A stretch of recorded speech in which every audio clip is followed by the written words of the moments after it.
Hey guys, it's Loma02. I'm going to be doing a recording of the 100 card Singleton format. So I'm playing against player Jack Schlegel, who is on a newly minted blue-white control build. I'm playing, unbeknownst to me, the mirror match. I'm on an Esper Miracles 100 card Singleton deck list.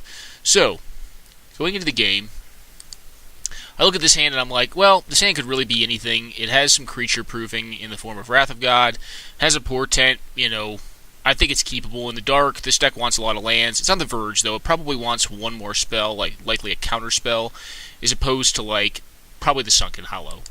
But I do keep it on the draw. Opponent plays an island, and I'm happy to see an island because his hand's really good against islands, or it's decent against islands.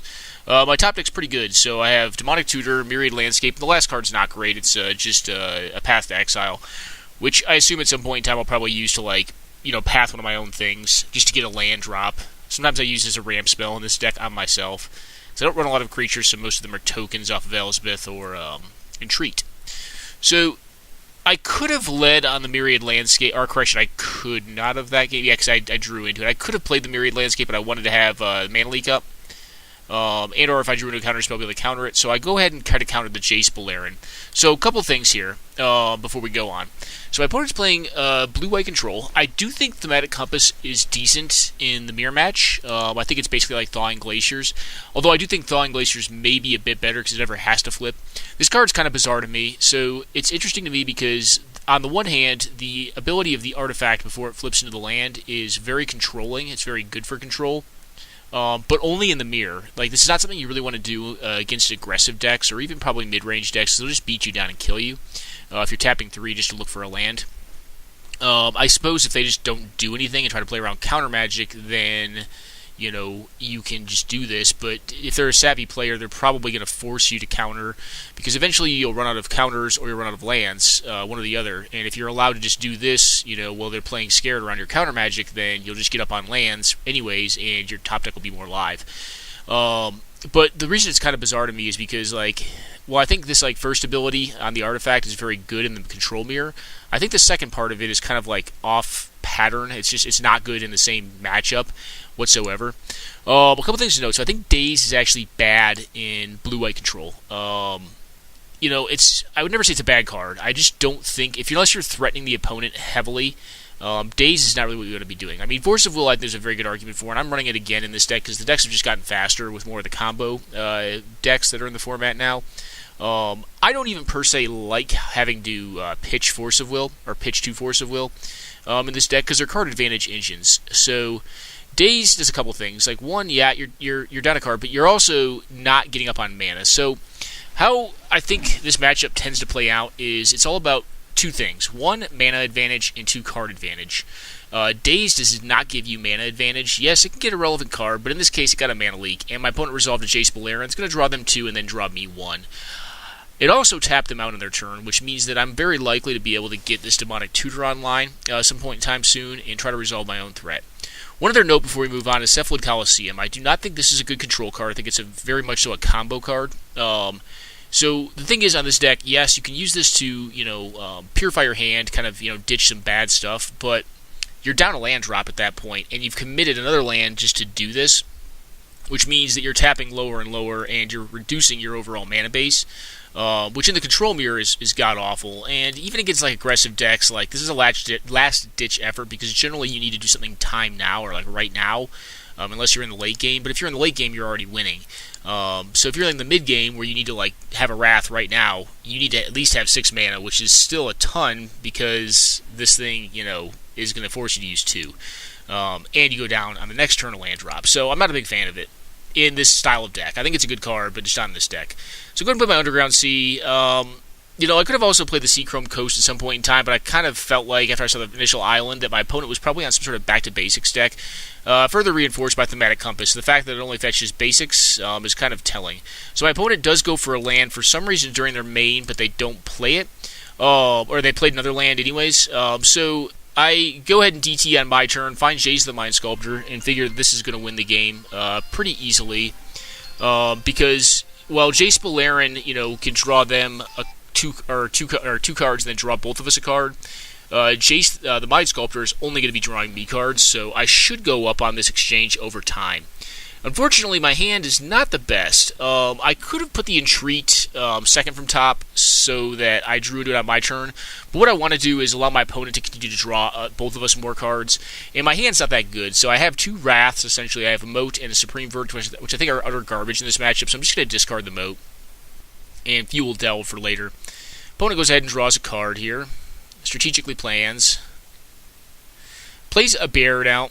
So I don't really want to go for Entreat quite yet because I would prefer to do it on my opponent's turn and cause a fight on their turn.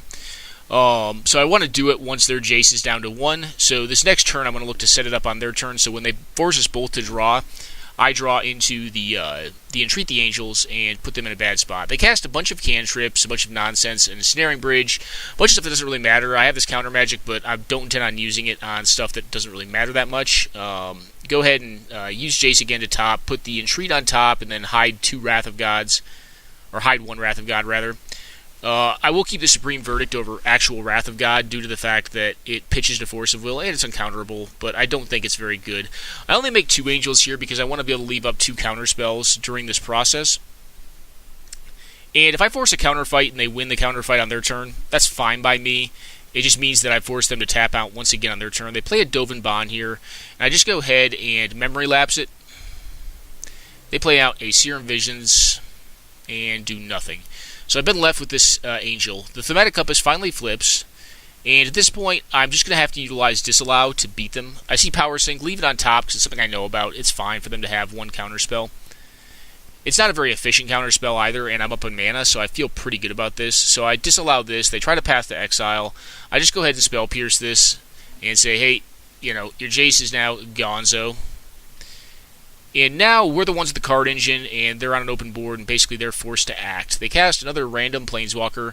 I just go ahead and absorb this. I'm pretty lucky they don't have counter magic here. They Treasure Cruise here, and then I believe play out a Thing in the Ice, which I promptly steal with the Vidalcan Shackles. Could have waited till end step, but it was pretty obvious. While I was playing the game, they were on F6 at that point, plus they can't really play anything with Aspires after their land drop. Go ahead and draw 3 here, find 2 lands and a Dig Through Time. Cast the Dig Through Time, getting rid of most of the stuff I don't need in the graveyard. I believe leaving DT, Mana Leak, Memory Lapse, Spell Pierce, Absorb, the most efficient counters and or tutors. Find Treasure Cruise plus Negate. Negate very strong in this matchup. End up cycling the land, and then cast a Treasure Cruise for my whole graveyard. Oh, it looks like Moto may have gotten confused here. So let me go on a quick pause, guys. We'll try to come back to the game, and hopefully the recording works this time. Alright, guys, we'll take it back from here. We do have the Thing in the Ice at this point in time. Draw into the irrigated farmland. Draw with Jace. Find the Dig Through Time. Probably should have waited on the land there post Dig Through Time. Yeah, no, not probably should have. But I kind of wanted to... I figured I was playing a basic regardless. I want to get more basics down here. And note I'm not tapping my non-basics. I don't want to run into back to basics. Although that would be ultimately pretty bad for them as well. Get to the Treasure Cruise. Find a Muddle the Mixture, Mana Drain, and Force Spike. I go ahead and Path to Exile the Thing in the Ice that I've taken with the Vidalcan Shackles just to find an additional island and say go to my opponent. Obviously don't attack. I'm not going to attack into Spires of Araska / Maze of Ith. They cast down a Dovin Bond. I go ahead and negate here, figuring they're probably going to have the Power Sink for me this time around. They unfortunately don't play into the Force Spike because they have Spires. So I go ahead and get the Mana Drain off. I figure Mana Drain is going to give me enough mana to transmute the Muddle the Mixture into Search for Iskanta.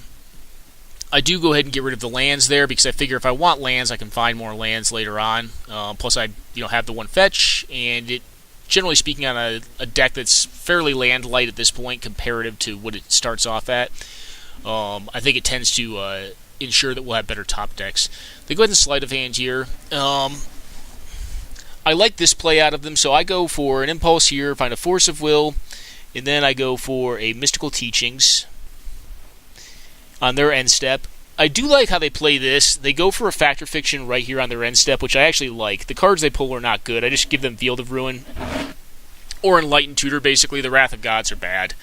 Go ahead and ditch the Tundra because, again, we found some more land. Play out the Caracas. Go ahead and look at the top of their deck, and I'm just slowly getting ready to ultimate the Jace and hanging out. And they're going to Field of Runes my Search for His Content, but it's going to be a 2-for-1 because I'll get to actually find a card out of my deck with Search, which should be pretty strong. Yep, they target my Search here. I go ahead and just look and find an Elspeth Sun's Champion, which is kind of the other win condition for the deck. So the deck can win with Jace, Elspeth, or Entreat. Entreat is now null and void to us.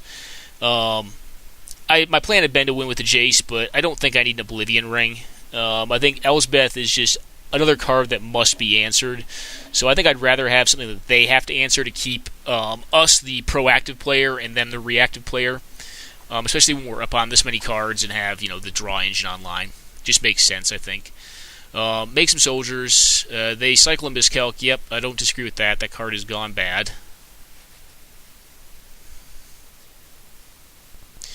You go ahead and just cycle my Complicate. Find a land, which is not horrible. Go ahead and top them. See an island. Leave it. Of note, though, I don't like how they did have a Scalding Tarn on top that I saw with the Jace. They should have played that out over whatever land they played out. Get in for 2 here, because that's all the damage that's necessary for when I ultimate the Elspeth to do lethal. Because we do 21 minus 3, so 18 damage. Find Brainstorm. At this point, we're basically not even casting spells. I leave the Monastery Mentor on top, make some more soldiers. Don't even bother attacking because it's lethal as heck next turn. Now, they're on 4 cards. They could try to utilize the Ensnaring Bridge to beat us. But I'm not too worried about Ensnaring Bridge because I have the Cryptic Command to bounce it at any point in time if they try to go below 3. Draw another draw another land, Celestial Colonnade here. Give all of my things flying. They, I believe, have a newer card, Settle the Wreckage, which I don't know how much of a fan of it I am. Like, the card is very potent against, 4-color blow, where there's, 1 forest in their whole deck. But it's pretty bad against blue-white. I actually tell them, I'm like, I wish I could just let this happen, because it'd be really awesome just to have, 9 lands, out of my deck and on my board. I just go ahead and show them this for lulz to say, hey, it doesn't matter if you had the counter. I could have countered again and flipped it. And I have the Snare, the Revelation, the Force Spike. The Force Spike's not good at this point, but unfortunately does not cycle. Which, maybe it should be a censor, but I think in the early game against the more aggressive decks, you tend to want to have Force Spike. It just gives you something you can do on turn 1, especially if you're on the draw. So we end up winning this one. We attack for lethal damage here. This is, I believe, 27 damage. Yeah, it's more than enough. 27 minus 3 off the Spires of Araska, so 24. So that was kind of the mirror match. A couple notes. When you go down to card selection, if you're looking to win the control battle, the control mirror, and some folks who played for a while probably know this, but it's all about mana advantage and card advantage. The first advantage you need to accrue is mana advantage. It's why when I saw my opponent play an island, I was very happy with my hand that just had a bunch of lands, because eventually I'm going to draw into spells, unless they get a threat, which blue-white decks are notoriously low on threats, although his looks like to be a lot more rich in them. It's not likely they're just going to slam a threat into open mana. Generally speaking, because they don't have a lot of them, they're going to wait until they can protect it with 1 to 2 counter spells, or until you tap out and do something silly. So it's necessary that to facilitate that game plan, it's necessary that you have, mana superiority over your opponent. So when it comes down to card selection, cards like Daze and cards like Cephalid Coliseum, I think are just kind of bad. Although I do like the Spires. Like I said, I do like this, not Spires, but the Thematic Compass I actually like. Especially in the mirror. I have actually been of the mind that if all I was facing is control, I may even put Thawing Glaciers in my sideboard, because over enough time, it is a lot of advantage. That's why I run a card like Myriad Landscape, because, Myriad Landscape is just a beating. Now, if we had gone to sideboards, because my opponent was just out of time, they couldn't win a second game, more than likely. And they certainly were winning this one. The Vidalcan Shackles would have certainly come out, and in would have come the Crucible of Worlds, because Crucible of Worlds is just, it's a card engine again. It just gets you an additional card every single turn. If you're running any fetch lands, or if you're running Myriad Landscape, it's giving you a 3-for-1 essentially every turn. But, typically speaking, I like Vidalcan Shackles better main, but it's not as good in this matchup. Yeah, I could have stolen the Monastery Mentor, but, at a certain point I was just like, all right, look, we're done playing technically. We've got this game locked up. Let's just get it over with. So I kind of gave up on playing perfectly technically correct after about turn 14 or 13, when I knew the game was just kind of over. That all said, this is the control mirror, blue-white versus Esper Miracles that I'm piloting. I hope some of the takeaway points that I've kind of brought up in the mirror match, just in control mirrors in general, have been helpful to both undercard players and anyone else who enjoys playing some basically land still style decks, because I'm a huge fan. I love me some land still, like just playing control, playing a good long game with just tons of interaction, tons of hidden information is really probably my favorite way to play it. It's not the most efficient, it's probably not the best, but it's very fun. And I wouldn't even say not the best. Like, this deck is very good. Like, this may be one of the best decks in the 100 card format, or up there at a minimum, like tier 1 style strategy. The other thing is, like, I think one thing they probably want to look at in their deck is cutting some of the manipulation and adding more answers or more threats. Like, so I only play the best of or what I'd like to think is the best of manipulation, library manipulation, like Brainstorm, Ponder, Preordain. In this deck, I do play Serum Visions. I'm not a fan of it. I do play Opt. I like Opt better than Serum Visions. But I want, all of my manipulation to be like the best it is at what it can do. Also play Portent, which, evidently now is legacy playable because Top's out of the format. Because all of these cards are just the best at manipulating. Like, Thought Scour is not per se the best. Like, Thought Scour you just dump randomly into your graveyard. It's good if you're running Tassiger or, like, other Delve cards, but, like, in 100 card, you probably have, like, 2 to 3 Delve cards, and if you dump 2 of them, if you don't have one in your hand, like, Thought Scour is just kind of bad. It's just like, okay, I'm going to dump, 3 random cards, and I'm going to draw a card. That said, I will say that Thought Scour is not a horrendous choice against Mystical Tutor, which is, or the top tutors like Worldly Tutor, which are in the format, or Enlightened Tutor. So from that standpoint, it actually is kind of interesting that you can mill your opponent with it as well, and then still draw the card. But that all said, I think Control versus Control was a very interesting matchup. I think there are some kind of cornerstone concepts that are covered in this match. That's kind of why I wanted to share it, because I think at the end of the day, when you're looking to win a Control v Control fight, you're looking at first and initially, mana advantage, which then you use to bridge into inevitability through development of a card advantage engine. In this case, it would be my Jace, which did that for me, and then I obviously have burst capability to draw at any point with Sphinx's Revelation, should I find myself in a position where I can no longer maintain my position of dominance in the game. That all said, hope you guys enjoyed, and take care now.